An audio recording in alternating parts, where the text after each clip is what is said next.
નમસ્કાર વિદ્યાર્થી મિત્રો, 100% સક્સેસ યુટ્યુબ ચેનલમાં હું તમારા બધાનું હાર્દિક સ્વાગત કરું છું. તમે જોઈ રહ્યા છો, વાત કરવી છે આપણે મિશન સબ ઓડિટર. તો મિશન સબ ઓડિટર સાથે સંકળાયેલી વિગતોની ચર્ચા કરવી છે અને ડેઈલી થોડાક પ્રશ્નોનું સોલ્યુશન તમારી સમક્ષ આવી રીતે વિડીયો સ્વરૂપે આવ્યા કરે છે. બરાબર, જેમાં આપણે 10 જેટલા ક્વેશ્ચનનું ડેઈલી ડીપમાં સોલ્યુશન કરવાની સિરીઝ સ્વરૂપે આ વિડીયો આખી સિરીઝને લોન્ચ કરીશું. તમે જોઈ રહ્યા છો, તમારી સ્ક્રીન ઉપર તમને બતાવી રહ્યું છે પ્રશ્નો છે, એના જવાબ આપણે જાણવાના છે. તો જોઈએ, જ્યારે નાણું માધ્યમ તરીકે અસ્તિત્વ ધરાવતું ન હતું, યસ મિત્રો, જો શું કીધું છે કે જ્યારે નાણાંનું માધ્યમ તરીકે અસ્તિત્વ ન હતું ત્યારે કઈ પ્રથા અસ્તિત્વ ધરાવતી હતી ભાઈ? તો ત્યારે મિત્રો, ત્યારે તમને યાદ હશે ભાઈ, સાટા પ્રથા. બરાબર, સાટા પ્રથા અસ્તિત્વ ધરાવતી હતી. વસ્તુના બદલામાં વસ્તુ કે સેવા, સેવાના બદલામાં વસ્તુ કે સેવા. બરાબર, જ્યાં નાણાં શબ્દનો ક્યાંય ઉલ્લેખ થતો નથી. આ છે સાટા પ્રથા ભાઈ, તમે જાણો છો. બરાબર, તો યાદ રાખજો, જ્યારે નાણાંનું માધ્યમ તરીકે અસ્તિત્વ જ ન હતું ત્યારે કઈ પ્રથા હતી? સાટા પ્રથા હતી. બાર્ટર સિસ્ટમ જેને કહેવામાં આવે છે, અથવા તો એક બીજું નામ પણ છે ભાઈ, બદલા પદ્ધતિ. બદલા પદ્ધતિ, તો આ પણ યાદ રાખજો ભાઈ. આ સંપૂર્ણ પાઠ્યપુસ્તક આધારિત વિડીયોની સિરીઝ છે, એ પણ કહી દઉં તમને. ચાલો આગળ વધીએ.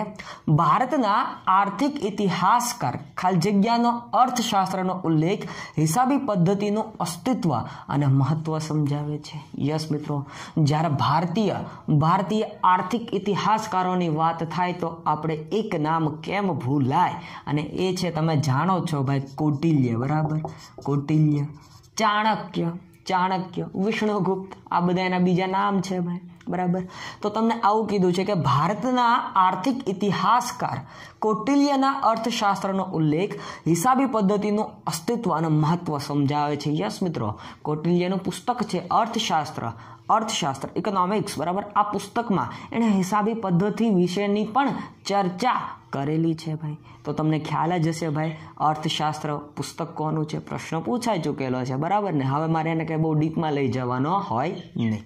ચાલો આગળ વધીએ. હિસાબી પદ્ધતિનો ઉલ્લેખનો શ્રેય કોના ફાળે જાય છે? યસ મિત્રો, આ જાણવા જેવો પ્રશ્ન. બરાબર, હિસાબી પદ્ધતિના ઉલ્લેખનો શ્રેય કોના ફાળે જાય છે? તો લુકા પેસિઓલી. બરાબર, લુકા પેસિઓલી, જે ઇટાલીના વતની છે ભાઈ. તમે લુકા પેસિઓલીનો આખો ઇતિહાસ ચાવીને કાઢ્યો હશે, કારણ કે એમાંથી પ્રશ્ન આવશે. આ જાણવા માટે તમને ઉત્સુકતા હોય અને પ્રશ્ન વિશે તમે વાત કરી જ હોય, એટલા માટે આ તમને ખબર જ હોય ભાઈ.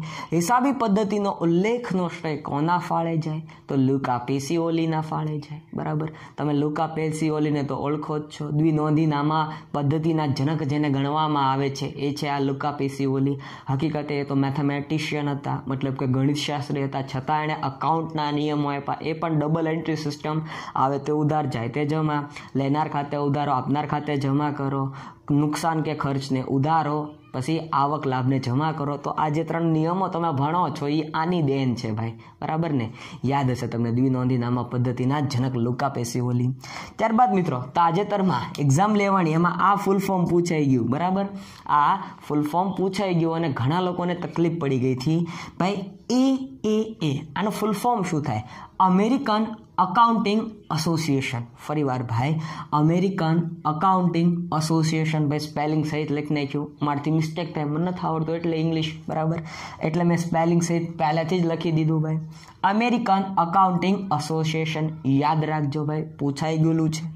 ત્યારબાદ ASC, આ શું છે? તો અમેરિકન સ્ટાન્ડર્ડ કાઉન્સિલ. બરાબર, અહીંયા તમને જે આપેલો છે સી કાઉન્સિલનો છે. અમેરિકન અકાઉન્ટિંગ સ્ટાન્ડર્ડ એક પૂછાઈ ગયું અમેરિકાનું, તો બીજું આપણે યાદ રાખવું જોઈએ, એટલા માટે મેં અહીં તમારી સમક્ષ પ્રસ્તુત કર્યું છે ભાઈ. AAA, American accounting association. ત્યારબાદ ASC, અમેરિકન સ્ટાન્ડર્ડ્સ કાઉન્સિલ, યાદ રાખજો ભાઈ, પૂછાઈ ચૂકેલું છે. ત્યારબાદ AICPA, તો આ શું છે ભાઈ? તો તમે જોઈ રહ્યા છો American Institute of Certified Public Accountants yes ફરીવાર મિત્રો જોઈ રહ્યા છો AICPA આના દ્વારા વ્યાખ્યા આપવામાં આવી કોની ભાઈ હિસાબી પદ્ધતિની વ્યાખ્યાઓ આપવામાં આવેલી છે એટલા માટે આ ફૂલ ફોર્મ તમારી સમક્ષ હું પ્રસ્તુત કરું છું પૂછાઈ શકે બરાબર ને તો American Institute of Certified Public Accountants આ AICPA નું ફૂલ ફોર્મ થાય છે ભાઈ યાદ રાખજો અમેરિકાના તમામ એસોસિએશનના ફૂલ ફોર્મ પૂછાય છે તમારી એક્ઝામમાં એટલા માટે આગળ વધીએ સામાન્ય ભાષામાં આવક જાવક તેમજ ઉપજ કર અંગેની હિસાબી નોંધ તો એને શું કહેવાય ભાઈ એને શું કહેવાય ભાઈ હિસાબી પદ્ધતિ કહેવાય એને શું કહેવાય હિસાબી પદ્ધતિ કહેવાય સામાન્ય ભાષામાં આવક કેટલી થઈ યસ ઇન્કમ કેટલી થઈ યસ જાવક કેટલી થઈ તેમજ ઉપજ કેટલો થયો અને ખર્ચ કેટલો થયો એ અંગેની હિસાબી નોંધને હિસાબી પદ્ધતિ કહેવામાં આવે છે શું કહેવાય હિસાબો રાખવા માટેની પદ્ધતિ એને કહેવામાં આવે છે હિસાબોમાં નોંધવામાં આવતી માહિતી નાણાંના સ્વરૂપે હોવાથી તે માહિતીને શું કહેવાય તો એને જથ્થાત્મક કેવી માહિતી કહેવાય જથ્થાત્મક માહિતી તરીકે ઓળખવામાં આવે છે ભાઈ સંપૂર્ણ પાઠ્યપુસ્તક આધારિત છે ભાઈ આ બે પ્રશ્નો પાઠ્યપુસ્તકમાં આપેલા છે ડીપમાં વાંચો તો ખ્યાલ આવે ભાઈ હિસાબોમાં નોંધવામાં આવતી માહિતી નાણાંના સ્વરૂપમાં હોવાથી તેને કેવી માહિતી કહેવાય તો એને ક્વોન્ટિટી કહેવાય જથ્થાત્મક માહિતી તરીકે ઓળખવામાં આવે છે ભાઈ આગળ વધીએ સેબી તો સેબી વિશે તો તમે બધું જાણો છો ભાઈ અને મારા વિડીયો જોયા હોય તો બધી ડિટેલ મળી જ રહે ભાઈ securities and exchange board of India securities and exchange board of India અહીંયા ભાઈ જે આવે બહુવચન છે બરોબર securities and exchange board of India ભાઈ સેબીનું ફૂલ ફોર્મ પૂછાય તમને આવડે જ તી ભાઈ ત્યારબાદ the Institute of Chartered Accountants of India yes આના વિશે પણ આપણે ચર્ચા કરી જ ચૂક્યા છીએ ધી ઇન્સ્ટિટ્યૂટ ઓફ ફરીવાર ચાર્ટર્ડ અકાઉન્ટન્ટ્સ ઓફ ઇન્ડિયા 1949માં જેની સ્થાપના થઈ 1 જુલાઈ 1949 આમ યાદ રખાય બરાબર અને આ દિવસે ભાઈ GST દિવસ તરીકે ઉજવાય છે CA દિવસ તરીકે ઉજવાય છે ડૉક્ટર દિવસ તરીકે ઉજવાય છે તમે બધું જાણો છો હવે તો બરાબર ને આગળ વધીએ ભાઈ શાખ પાત્રતા નક્કી કરતી સંસ્થાને શું કહે છે યસ મિત્રો શાખ પાત્રતા તમારી ક્રેડિટ કેટલી છે બરાબર તમે કોઈ પાસેથી પૈસા ઉછીના લો તો તમે એને આપી શકવાની તમારી ક્ષમતા કેટલી છે એ જાણવા માટે જે શાખ પાત્રતા નક્કી કરતી સંસ્થાઓ છે એને શું કહેવાય તો એને ઇંગ્લિશમાં ક્રેડિટ રેટિંગ એજન્સી કહેવાય શું કહેવાય ભાઈ ક્રેડિટ રેટિંગ એજન્સી કહેવામાં આવે છે યાદ રહી જાય ક્રેડિટ રેટિંગ એજન્સી કહેવામાં આવે છે તમે જોઈ રહ્યા છો અહીંયા મેં તમને બે ઉદાહરણ આપ્યા છે ICRA બરાબર ICRA ત્યારબાદ CRISLIL બરાબર તો આ ક્રેડિટ રેટિંગ એજન્સી છે ત્યારબાદ તમે ઓલું કહેતા નથી તમારો સિબિલ કોડ ઓછો છે બજાજનું કાર્ડ લેવા જાઓ તો કે સિબિલ કોડ ઓછો છે તો આ સિબિલ શું છે ભાઈ ક્રેડિટ રેટિંગ એજન્સી જ છે શું છે ભાઈ ક્રેડિટ રેટિંગ એજન્સી છે તો યાદ રહી ગયું હશે ત્યારબાદ નાના છોકરાઓ મતલબ કે 11મા ધોરણમાં ભણતા હોય એવા પ્રશ્નો બરાબર ધંધાના માલિક દ્વારા ધંધો શરૂ કરવા માટે જે રોકાણ કરવામાં આવે છે એને શું કહેવાય યસ એને મૂડી કહેવાય શું કહેવાય એને મૂડી કહેવામાં આવે છે ઇટ ઇઝ કોલ્ડ કેપિટલ બરાબર એ ધંધાનો માલિક ધંધાની શરૂઆતમાં લાવતો હોય છે અને વચ્ચે પણ લાવતો હોય છે બરાબર માલિક લાવે એટલે એને મૂડી કહેવામાં આવે છે ધંધા દ્વારા ઉધાર ખરીદેલ માલ મિલકત કે સેવા અંગેની ચૂકવાપાત્ર રકમ અથવા ઉછીના લીધેલ નાણાં પરત કરવા પાત્ર રકમને શું કહેવામાં આવે છે યસ આને મિત્રો જવાબદારી કહેવાય શું કહેવાય જવાબદારી કહેવાય છે રિસ્પોન્સિબિલિટી નહીં રિસ્પોન્સિબિલિટી તો કહેવાય જ હતી પણ આને અકાઉન્ટની ભાષામાં લિયાબિલિટીઝ કહેવાય શું કહેવાય લિયાબિલિટી કહેવામાં આવે છે ફરીવાર ધંધા દ્વારા ઉધાર ખરીદેલ માલ મિલકત કે સેવા અંગેની ચૂકવાપાત્ર રકમ અથવા ઉછીના લીધેલા નાણાં ઉછીના નાણાં ક્યાંકથી લીધા હોય બરાબર તો એ પરત કરવા પાત્ર રકમ હોય એને એક નામ આપવામાં આવે છે લિયાબિલિટી જવાબદારી તરીકે ઓળખવામાં આવે છે જે જવાબદારી ધંધાએ એક વર્ષમાં ચૂકવવાની હોય તેને શું કહેવાય? તો એને ચાલુ જવાબદારી કહેવાય. શું કહેવાય? ચાલુ જવાબદારી કહેવામાં આવે છે. શું કહેવાય ભાઈ? કરંટ લિએબિલિટી. બરોબર, ચાલુ જવાબદારી કહેવામાં આવે છે, કરંટ લિએબિલિટી કહેવામાં આવે છે. બિનચાલુ જવાબદારીમાં શેનો સમાવેશ થાય? તો બેંક લોન છે, ડિબેન્ચર છે, બિનચાલુ છે, મતલબ કે લાંબા સમય સુધી હોય. કાંઈ બેંકનો લોન એક વર્ષમાં ન પતે, 5 વર્ષ 3 વર્ષ લિમિટેશન હોય. બરાબર, એટલે આ લાંબા સમયની છે, લોંગ ટર્મની છે, જ્યારે આ ટૂંકા ગાળાની છે, 1 વર્ષની અંદર જો આપેલું છે 1 વર્ષની અંદર ચૂકવવા પાત્ર થતી હોય છે. તો મિત્રો આટલા VSQ તમે યાદ કરીને રાખો. ચાલો મિત્રો આગળના પ્રશ્નો તરફ વધીએ. તો તમે જોઈ રહ્યા છો ઘસારો એ ધંધા માટે શું છે? ભાઈ ઘસારો એ ધંધા માટે શું છે? આવો સવાલ છે. તો ઘસારો મિલકત ઉપર ગણાય, એ તો તમને ખ્યાલ હશે ભાઈ. બરાબર, તમારી જે મિલકત હોય એનું વપરાશના આધારે ભાઈ ઘસારાની કિંમત ગણાતી હોય છે. તો ઘસારો એ ધંધા માટે શું છે? તો ખર્ચ છે ભાઈ. ધંધા માટે ઘસારો એ ખર્ચ છે. બરાબર, મિલકત ઉપર 10% ઘસારો ગણો, 15% ગણો, તો આ બધા હવાલા તમે ભણીને આવેલા છો. બરાબર ને ભાઈ? ડેપ્રિસિએશન, ઇંગ્લિશમાં એને ડેપ્રિસિએશન કહેવાય. તમને આવો પણ પ્રશ્ન પૂછાય ભાઈ. બરાબર, ગાલખાદ ધંધા માટે શું છે ભાઈ? ગાલખાદ તમને ખબર જ છે, મારા ઈશારાથી તમને ખબર પડી જાય ગાલખાદ કોને કહેવાય. બરાબર, તો ગાલખાદ ધંધા માટે શું છે? હકીકતે ગાલખાદ એ ધંધા માટે નુકસાન છે ભાઈ. બરાબર, શું છે ભાઈ?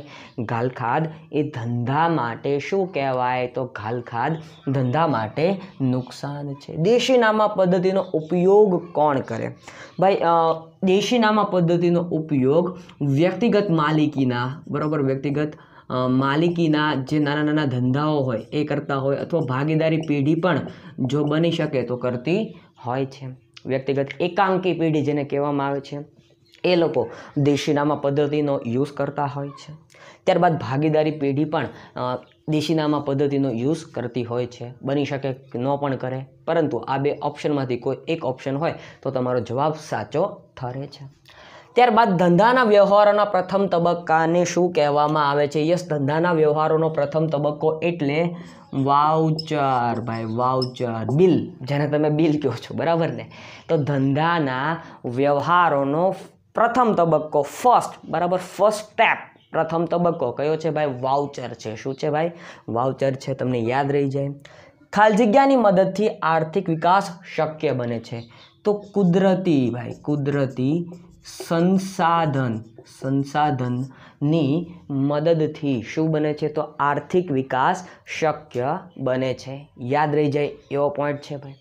આગળ વધીએ. મોટા ભાગની સમસ્યાના મૂળમાં શું રહેલું છે? તો યસ, વસ્તીનો પ્રશ્ન ભાઈ. વસ્તી વિસ્ફોટ એ મોટા ભાગની સમસ્યાના મૂળમાં રહેલી એક સમસ્યા છે ભાઈ. મોટા ભાગની સમસ્યા હોય એમાં મુખ્ય પોઈન્ટ આવે તો એ શું આવે ભાઈ? વસ્તી. બરાબર, જ્યાં વસ્તી વધારે હોય ત્યાં આવી બધા પ્રશ્નો સર્જાતા જ હોય છે ભાઈ. પર્યાવરણનું પ્રદૂષણ છે. બરાબર, ત્યારબાદ હુલ્લડને આવા બધી કામગીરી થતી હોય છે, અસામાજિક તત્વોનું વાતાવરણ જન્મતું હોય તો એ વસ્તી એનું મુખ્ય સમસ્યાનું મૂળ કહેવાય. ભારતમાં મૃત્યુદર ઝડપથી ઘટવાની સામે જન્મદર ઝડપથી ન ઘટવાની સામે ચોખ્ખો વસ્તી વધારો ઊંચા દરે થયો તેને વસ્તી વિસ્ફોટ કહેવાય. વસ્તી વિસ્ફોટ કહેવાય. હકીકતે આ વસ્તી વિસ્ફોટની જ વ્યાખ્યા છે ભાઈ, ડેફિનેશન છે. બરાબર, ધોરણ 12ની અર્થશાસ્ત્ર ખોલો તો વસ્તી વિસ્ફોટની આ વ્યાખ્યા છે ભાઈ. ભારતમાં મૃત્યુદર ઝડપથી ઘટવાની સામે જન્મદર ઝડપથી ન ઘટવાથી જે ચોખ્ખો વસ્તી વધારો ઊંચા દરે થયો તેને વસ્તી વિસ્ફોટ કહેવામાં આવે છે. સમજાય જાય. 1951માં ભારતની વસ્તી તો 36.01 કરોડ, બરાબર, અથવા ખાલી 1 કરોડ કહો તો પણ ચાલે ભાઈ. 1951માં ભારતની વસ્તી 36.1 કરોડ હતી. તો 2011માં 121.02 કરોડ. આ 02 કરોડ બોલવું પડે કારણ કે 02 આવું પાઠ્યપુસ્તકમાં આપેલું છે. 2011માં ભારતની વસ્તી 121.02 કરોડ રહેવા પામી હતી. તમે જોઈ રહ્યા છો ભારતમાં સૌપ્રથમ વસ્તી ગણતરીની શરૂઆત તો 1871માં ભાઈ. 1871માં જમશેદજી તાતા, બરાબર, ટાટા કંપની નામ તો માલિક કહેવાય. જમશેદજી તાતાના સમયમાં 1871માં સૌપ્રથમ વસ્તી ગણતરીની કામગીરી હાથ ધરવામાં આવી હતી. પછીનો પ્રશ્ન જોઈ રહ્યા છો, ભારતમાં વ્યવસ્થિત વસ્તી ગણતરીની શરૂઆત તો 1891, બરાબર. આ 71માં 20 વર્ષ એડ કરી દો. 1891થી ભારતમાં વ્યવસ્થિત વસ્તી ગણતરીની શરૂઆત થઈ હતી. ત્યારબાદ 1891 પછી દર 10 વર્ષે વસ્તી ગણતરીની કામગીરી કરવામાં આવે છે. આ પ્રશ્ન તાજેતરમાં જ પૂછાઈ ગયો. આવા થુલ્લા જેવા પ્રશ્નો પણ પૂછાય. સ્વતંત્રતા પછી પહેલું વસ્તી ગણતરીનું પત્રક ખાલી જગ્યામાં તૈયાર કરવામાં આવ્યું તો 1951માં. ભાઈ, ભારત દેશ આઝાદ થઈ ગયો ત્યારથી લઈને 1951માં સૌપ્રથમ ભાઈ વસ્તી ગણતરીનું પત્રક તૈયાર કરવામાં આવ્યું, જેમાં શેની માહિતી હોય તો ભારતમાં પુરુષોની સંખ્યા કેટલી છે, ભારતમાં સ્ત્રીઓની સંખ્યા કેટલી છે, કેટલો સાક્ષરતા દર છે, આ બધું વસ્તીના ગણતરીના પત્રકમાં જોવા મળે. મહાન વિભાજક વર્ષ અથવા મહાવિભાજક વર્ષ તરીકે કયા વર્ષને ઓળખવામાં આવે છે તો 1921ના વર્ષને મહાવિભાજક વર્ષ અથવા મહાન વિભાજક વર્ષ તરીકે ઓળખવામાં આવે છે. આ મહાન શબ્દ પાઠ્યપુસ્તકમાં છે એટલા માટે મેં અહીં મહાન શબ્દ લખ્યો છે. સૌથી વધુ વસ્તી ભાઈ તો જાણો છો ચીનમાં છે. ભાઈ, વિશ્વમાં સૌથી વધુ વસ્તી ધરાવતો દેશ ચીન છે, ચાઇના છે. ભારત ભાઈ બીજા ક્રમે છે, બરાબર, બીજા ક્રમે છે. ભારતનું સ્થાન કેટલામું છે? બીજા સ્થાને છે. તો આટલી વિગતો, આટલા MCQ, આટલા VSQ તમે યાદ રાખવાનો પ્રયત્ન કરો.